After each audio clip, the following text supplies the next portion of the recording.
Olá Camila, um prazer novamente estar aqui com vocês, com os telespectadores da Rede Prêmio News, trazendo novidades e questões da área condominial. Bem, hoje nós vamos falar de um tema muito importante e com isso estamos com uma convidada aqui muito especial, a doutora Daniela. Né? Seja muito bem-vinda, doutora. Obrigada. Ela é especialista também na área de condomínio, advoga para diversos condomínios e a gente vai trazer algumas questões hoje pertinentes a condomínio, principalmente hoje no ponto que a gente vai falar sobre convenção do condomínio. A convenção, como nós sabemos, é a lei maior do condomínio, né? Então, tem que ter algumas observações, alguns critérios, vamos trazer algumas dicas importantes realmente em relação a isso. Doutora Daniela, muito bem-vinda, obrigado novamente.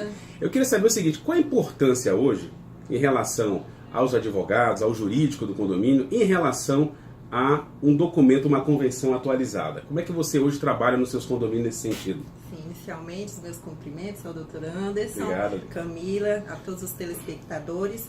Bom, o jurídico é de fundamental importância na convenção. Por quê? Porque ele vai analisar todas as questões, os direitos, os deveres, o que se enquadra, o que está dentro da lei. A convenção, ela vai reger ali o convívio entre os condôminos e o síndico, constatar ali os seus direitos, os seus deveres, porém ele não pode jamais ferir as normas que são hierarquicamente superiores, ou seja, a Constituição Federal, o Código Civil. Então, esse assessoramento até é uma forma de resguardar frente à segurança jurídica, os direitos, os deveres de todos que estão ali dentro do condomínio.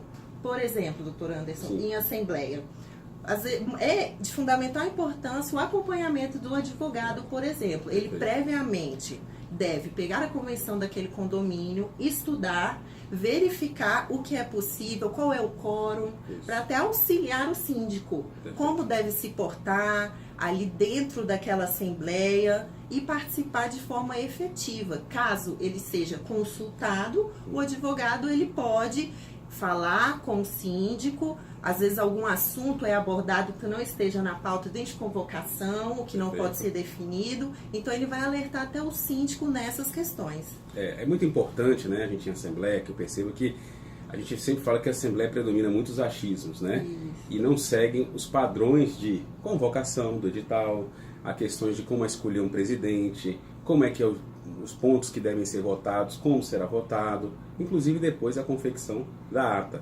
Então, o jurídico deve sim orientar o síndico, como você bem colocou, doutora, no sentido de poder, antes de uma assembleia, que ocorram os erros, para que não se gere uma impugnação judicial, que observe os critérios e possa trazer para os condôminos segurança em relação àquele momento tão importante que é a assembleia condominial. Bem, mas nós sabemos também, e aí nós temos uma dificuldade enorme, a gente sabe que existe, muitos síndicos não querem mexer com alteração, atualização do documento, porque existe um quórum que o Código Civil traz, que é um quórum qualificado em relação à aprovação do documento. Né?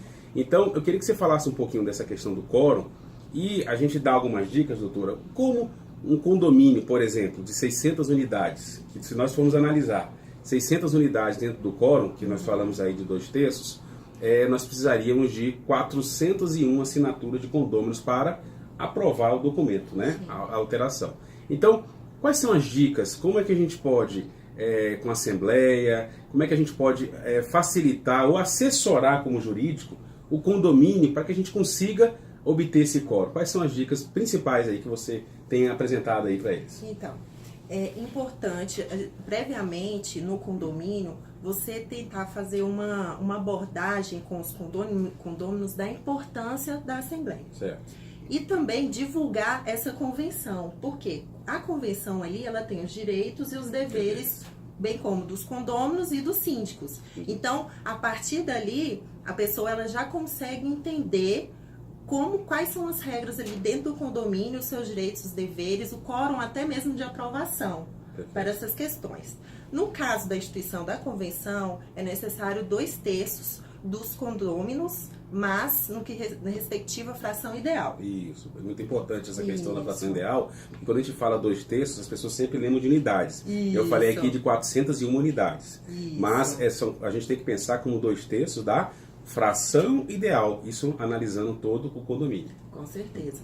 E o que acontece? Normalmente, a gente sabe, como bem colocou o doutor Anderson, da dificuldade de conseguirmos esse quórum qualificado, que de fato é um pouco complicado. Sim. Então, normalmente eu me pauto em 3 fases. Primeiramente, antes da convocação, uns 30, 60 dias, já começamos a acolher algumas procurações. Isso. Após isso ocorrer, nós passamos para a segunda fase, ou seja, na Assembleia, nós colocamos em pauta única ali a aprovação, para aprovação, e verificamos na hora se teve o quórum ou não qualificado para instituir. Perfeito. Se foi dado o quórum, está tudo certo, redige a ata. Se não, após a Assembleia, há um prazo para publicar essa ata. Então, diante disso, normalmente é de 8, 10, 15 dias, deve-se, por isso, estudar bem a convenção e ter uma assessoria jurídica para que você saiba direitinho o quórum, a questão dos prazos que são dados. Então, diante desse prazo, até a publicação, 8, 10, 15 dias, repetindo, você vai verificar e tentar correr atrás ali das assinaturas para que seja a convenção instituída da forma correta. Perfeito, doutora. É importante também a gente complementar em que sentido? Essa questão da Assembleia em aberto, né? Muitos a gente sabe que existe, não só para alteração da convenção, mas existe diversos quórums qualificados. Como a gente já viu, obras úteis, obras voluptuárias, já foi falado inclusive em programas anteriores sobre isso. Então, essa dificuldade de se obter o quórum realmente desestimula as pessoas, porque nós sabemos que uma média, existe uma pesquisa aí, se não me engano, do Secov de São Paulo, que traz que a média hoje de 15% a 20% de participação de moradores em Assembleia, que é muito baixo. E um quórum de 2/3, nós estamos falando de mais de 60%. Sim. Então, o que a gente fala? A Assembleia em aberta tem que se tomar muito cuidado, porque quando você, por exemplo, houve as fases, como a doutora explicou, e na terceira fase você ainda está faltando assinaturas, podemos deixar uma Assembleia em aberto até um momento, ou seja, o período, como você colocou, de 8, 10 ou 15 dias, conforme a convenção atual, para que ela fique o quê? Em aberto, porque nesse prazo precisa publicar a ata. E pessoal, publicar a ata não é fazer o registro em cartório.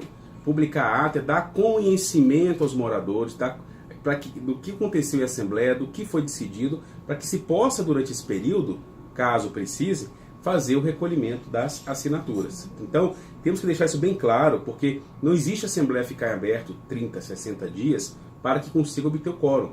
Isso judicialmente fragiliza o documento, porque alguém pode, provavelmente algum morador, contra, impugnar esse documento, inclusive a Assembleia. Tá? Então lembrem disso, é importante observar na convenção atual, não essa que foi alterada, que está sendo alterada, mas a que tem validade jurídica, para que possa realmente trazer essas questões específicas em relação ao condomínio. Agora, bem, doutora, conseguimos a aprovação do documento, mas é importante a gente colocar algumas questões hoje que são interessantes, que existem em condomínio, né, que possa ser trazida de forma importante no sentido de complementar o que a lei hoje não traz. Então, tem muitas questões específicas que a convenção assim determina. Por exemplo, nós podemos definir as funções, se vai existir um conselho fiscal, se vai ter um conselho consultivo, se vai ser o mesmo, as atribuições do síndico, já os deveres estão elencados no artigo 1348. Então, existem diversos critérios importantes que a gente pode analisar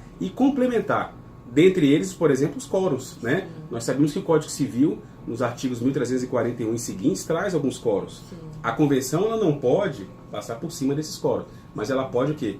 Definir, ou seja, colocar isso de forma clara, de forma bem escrita, né, para que as pessoas tenham acesso a essa informação. Porque muita gente sabe que mal morador lê uma convenção, imagine tá aí vendo o Código Civil, né? Mas, doutora, além disso, por exemplo, como instituir? Um exemplo, a gente tá lá com os moradores, eles querem fazer alteração do documento. Como é que você trabalha hoje? Você se reúne com moradores, cria uma comissão, você manda para o jurídico, você avalia. Como é que hoje o jurídico pode, de uma forma direta, assessorar esses moradores, os condôminos, em relação a isso? Como é que é o teu trabalho nesse sentido? Normalmente, quando quer se fazer uma alteração, nós orientamos a criar um conselho. consultivo para que eles escolham essas informações, que é importante a participação efetiva, já que são os condôminos ali, a rotina do dia a dia, é que vai dizer o que de fato o condomínio tem necessidade ou não. Mesmo porque, como a gente sempre diz, seu direito termina onde começa o do próximo. Questão de direito de vizinhança, né? Coisa bem complicada. Vizinhança é complicado. Mas assim, tem os pontos que são obrigatórios. O Código Civil, ele aponta que toda convenção, por exemplo, no artigo 1303, alguns pontos são essenciais constar. Por exemplo, a discriminação das partes de propriedade exclusivas e comuns, como deve ser destinado com a função de cada unidade, o modo de escolha do síndico, porque o Código Civil ele fala que tem um período de até 2 anos para que ele possa administrar aquele condomínio. Algumas convenções de 1 ano, mas por isso que essa assessoria é necessária, para verificar qual é aquela necessidade, o tempo, qual vai ser o quórum para aprovação de determinados assuntos, como disse o doutor. Então, o quórum, os prazos das convenções, contribuições para o fundo de reserva, a forma também como vai ser efetivado o pagamento dessas taxas de condomínios e as sanções, as multas, para que até o síndico possa administrar de uma forma melhor ali o condomínio. A nossa assessoria é toda direcionada a essas questões. É muito importante, a gente percebe, doutora, nesse trabalho que a gente faz com condomínios, que, como disse, a convenção foi falada aqui no início desse programa, que a convenção é a lei maior do condomínio, né? E ela, a gente traz uma segurança jurídica, e ela traz que diversos problemas, questionamentos, dificuldades, né, brigas, que isso realmente, com um documento bem feito, que isso não se estenda, porque as pessoas sabem que ali existe uma lei e ela tem que ser cumprida. Nós vamos falar depois, no outro programa, sobre a questão do que envolve o regimento interno, que são as normas de conduta. Então, hoje, especificamente, é a convenção, é a lei, e lembrando que, caso haja uma alteração de convenção, é importante também que atualize o regimento, para que eles acompanhem e que não haja conflito entre os documentos, né? É claro que tem convenções mais antigas, antes do Código Civil de 2002, que o documento, a convenção e o regimento é praticamente um documento só. Então, temos que lembrar que o ideal é desmembrar. São 2 documentos diferenciados, que um fala das questões das regras, fala do que nós colocamos aqui, como você bem pontuou, e o outro fala a questão das condutas, utilização dos espaços, como utilizar. E esses documentos, eles têm que se interagir de uma forma coesa e que um possa complementar o outro. E o síndico, sim, diante disso, por determinação, se fazer cumprir, como diz o artigo 1348, cumprir as atribuições de Assembleia, Convenção e Regimento Interno. Ele não pode passar por cima. Bem, doutora, novamente, eu agradeço aqui a sua participação, tá? Foi muito importante a gente trazer essas informações. Eu sei que está vendo agora nas Assembleias AGOs muita mudança de síndico em condomínio, e a gente sabe que eles vão buscar as convenções, né? Então, busca um jurídico, busca um advogado. Nós temos esse trabalho também que é feito aqui no escritório. A doutora Daniela também trabalha com essa questão de atualização de convenção, regimento. E aí podemos conversar, trocar ideias e ver essas questões. Doutora, você gostaria de deixar algum contato seu para os telespectadores, caso queiram tirar alguma dúvida? Sim, por gentileza? Com certeza. O e-mail é danielarodriguesmota@gmail.com, Daniela com Y, e também tem a rede social, que é a doutora Daniela no Instagram.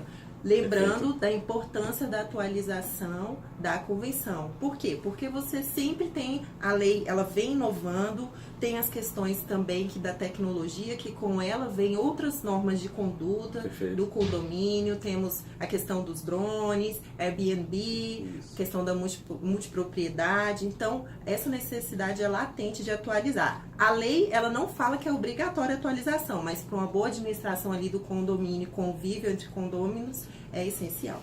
Novamente, obrigado, doutora, pelas informações. Prazer. Uma alegria, e teremos aí outras oportunidades de estar aqui novamente, tá bom? Camila, estamos aí novamente, é com você, e um abraço grande. Tudo de bom para vocês.